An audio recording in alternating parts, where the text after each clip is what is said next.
All right, this is the time set for oral argument on plaintiff's motion for judgment on the pleading and, if necessary, a scheduling conference.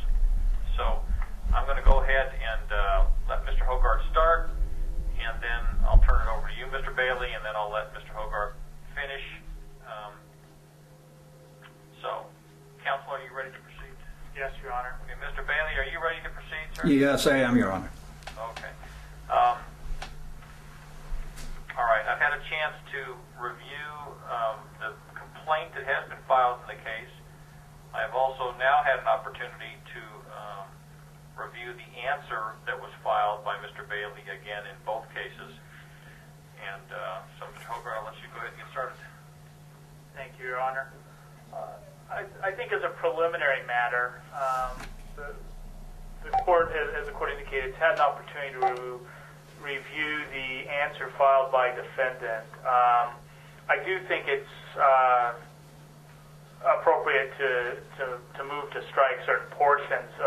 And I'm not going to presume that the court disregarded certain aspects of defendant's answer, but I'm going to ask that the court disregard certain aspects. Within what the document he calls his answer, pages 2 and 3 are an introduction and summary, which frankly I don't believe they go to the specific allegations in the complaint, so I would ask that I move to strike those portions of his answer.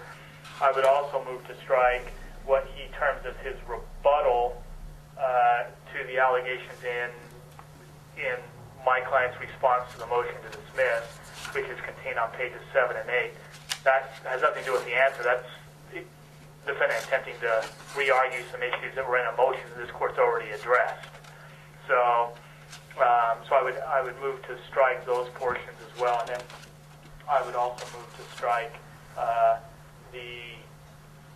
what's labeled as affirmative defenses and additional points and authorities contained in pages 9 through 16. Again, that reads more as a motion or a brief rather than an answer. And so when we focus in on just the pleadings themselves, because again we're here for a motion for judgment on the pleadings, the first issue here is to test the sufficiency of the answer. I will note that the defendant has attached extraneous materials to his answer to the extent that the court decides to consider those documents, and I will also acknowledge that the complaint also contained 2 exhibits. To the extent that the court looks and considers any of those documents, obviously the court can then treat this motion for a judgment on the pleadings as a motion for summary judgment. I think at the end of the day, though, the issue here is whether the answer is sufficient, and to the extent that this is treated as an MSJ, the issue would then be whether any reasonable juror could find in favor of the defendant on this matter. And I think both issues are resolved in favor of the plaintiff. The defendant clearly is trying to raise the merits of title and trying to bring title issues into this matter. This is simply a forcible detainer. We're here to decide who has the right of actual possession. Within plaintiff's answer, he does not deny that a trustee's sale occurred. He himself has even attached the trustee's deed upon sale as an exhibit to his pleading. It was also attached as an exhibit to our pleading. And the trustee's deed does deed this property to U.S. Bank National Association as trustee for SARM 2006-8.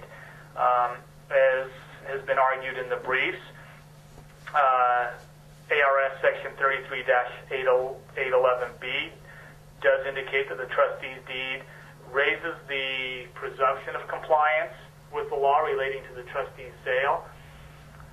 And at the end of the day, we've got a deed here that's been attached to both parties' pleadings that shows that U.S. Bank is the owner of this property. Let me ask this: with regard to the presumption that's created by the trustee's deed, and I think the language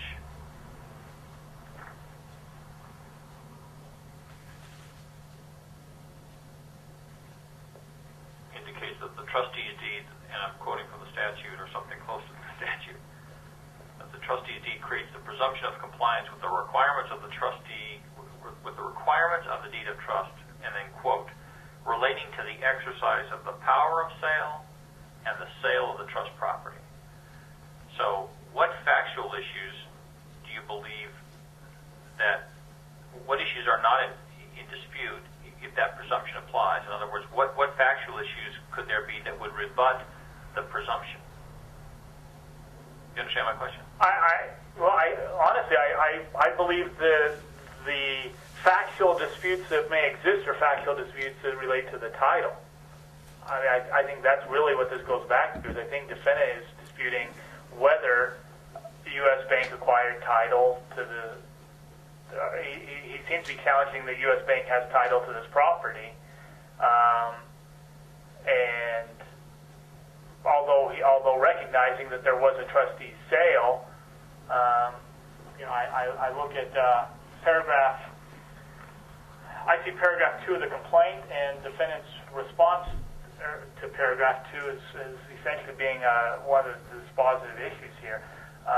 In his response, he doesn't deny that the sale occurred. He just says the property was not sold to plaintiff; it was sold to Lehman Brothers. So again, he's not disputing that there was a sale that removed title from him. He's just disputing who it was sold to, and those are all issues that relate to title. I think at the end of the day, defendant cannot come forward with any evidence that he has the right to actual possession of this property. And I believe that taking the evidence that's been taken, the pleadings and the evidence that's been presented, there's no reason to take this to a trial, let alone a jury trial, because the evidence seems fairly conclusive that the right of actual possession lies with plaintiff and not defendant.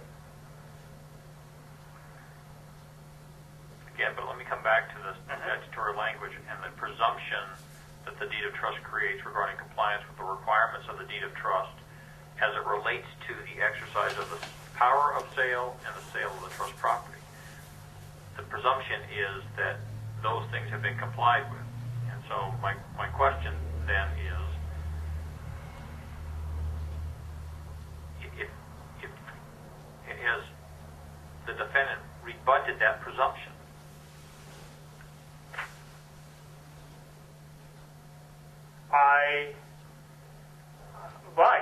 I don't believe that he has. Okay. Let me turn it over to Mr. Bailey. Mr. Bailey, I'm going to let you go ahead and argue whatever you want to argue, but then I'm going to come back to my question and ask you, do you think that you have rebutted the presumption that is created by the trustee's deed that plaintiffs are entitled to possession of the property? So, do you understand my question? I do, Your Honor, and I do believe that I have rebutted that. If I haven't done... Okay, so, yes. And again, I'm going to have you tell me why you think you've rebutted that. In other words, what facts you've put forward to rebut that presumption. But, so, I want you to include that as part of your argument. So I'm going to let you go ahead and tell me what you'd like to tell me. All right, Your Honor, thank you. Firstly, obviously, I oppose this motion for judgment on the pleadings, and I'd like to make a number of points in opposition. I'm pleased that that my answer has been received and looked at and studied. That's very helpful. So some of the things I will say are therefore somewhat repetitive, as they will also be in my answer. Okay, one of the things I wanted to say is that I'm not an attorney, and I've thus far been unable to retain an attorney to represent me. I very much wanted to do that and have so far been unable to, so this is a little trickier in that regard. I do want to say that should the court grant this motion, I will be denied my right to have a trial on the merits, and I believe I have raised a number of genuine issues of material fact. Secondly, I'm planning to issue a subpoena. I believe there are some documents, there's some transparency that needs to be brought into the situation. I'm not denying that there was a sale, But from my point of view, the sale was improper. It was, and a large part of that, and this came up in the bankruptcy court with Judge Baum, was it proper for Lehman to proceed with a trustee sale when they are in bankruptcy? So that's an issue that I do not know the answer to, but I believe it to be an issue. I do not deny that there was a sale. The sale was clearly to the beneficiary, who was Lehman Brothers. In order to attempt... Let me stop you. Yes.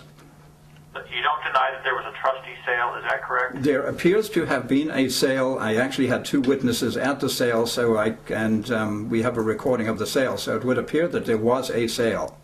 Okay, so there was a trustee sale. Yes, there was an auctioneer's sale, which I have submitted a transcript of what the auctioneer said at that sale. You submitted it where? It's certainly one of my exhibits. I think it was probably with the motion to dismiss. Okay. Which I So and who purchased the property at that trustee sale? Lehman Brothers. The beneficiary, Lehman Brothers. U.S. Bank was not named and did not appear to be present at the trustee sale at all. So how do you know that Lehman Brothers are the ones that purchased at the sale? Because that is what the auctioneer said. There is a transcript. We actually have a physical recording of the event, of the sale, and it was very specifically Lehman Brothers Bank, FSB, as the beneficiary is the successful bidder. And the plaintiffs have said that no, U.S. Bank was the successful bidder, and certainly that is not true from the perspective of what went down at the sale itself. What went on behind the scenes, I don't know. All right, go ahead. All right. In order to clarify this, I'm actually planning to issue a subpoena to plaintiff's attorney, Leonard MacDonald, both to appear as a witness and to produce documents which should clarify these matters. Mr. MacDonald was the attorney who verified the complaint. He should therefore have ready access to the documents, so this will not be burdensome. U.S. Bank does not have standing to bring this action. U.S. Bank is not a real party in interest as required by Rule 17a. U.S. Bank is bringing this action as trustee for the Mortgage-Backed Securities Trust SARM 2006-8. But SARM 2006-8 is defunct. It no longer exists. It was paid off and closed on September 30th, 2009. That's coming up on 1 year ago. There's a new trust and a new trustee. Now, this is set forth in detail in my answer, and this is probably repetitive. But as the alleged trustee for a defunct trust, U.S. Bank lacks standing to bring this forcible detainer action. I state that U.S. Bank as trustee for SARM 2006-8 is a non-entity. The trust was terminated and paid off on September 30th, 2009, when it was 100% resecuritized into a new trust. The new trust is CSMC Series 2009-12R, which presumably contains my loan. I don't have any information about that. U.S. Bank has not asserted any relationship to the new trust or to the new trustee. The trustee of the new trust is Credit Suisse First Boston Mortgage Securities Corporation. Therefore, U.S. Bank has no known relationship to my loan, which is presumably included in the new trust. The alleged trustee's deed upon sale is not conclusive evidence that the sale was conducted properly and duly perfected. There are problems with that sale, which I will get to. The trustee's sale, which took place on May 25th, 2010, is invalid for a number of reasons. A, the beneficiary of record is Lehman Brothers Bank, FSB. Lehman is in bankruptcy. The purchaser at the trustee's sale was the beneficiary, Lehman Brothers Bank, FSB, not U.S. Bank. Let me stop you real quick. Yes, sir. Mr. Hogarth, do you have anything to argue against that? Do you know whether or not your client as U.S. National Bank was bidder in the trustee sale? Your Honor, the evidence I have is the deed. There was a recorded trustee's deed upon sale, and so, I mean, U.S. Bank can look, they've got a deed showing that the property was deeded to them following the trustee's sale.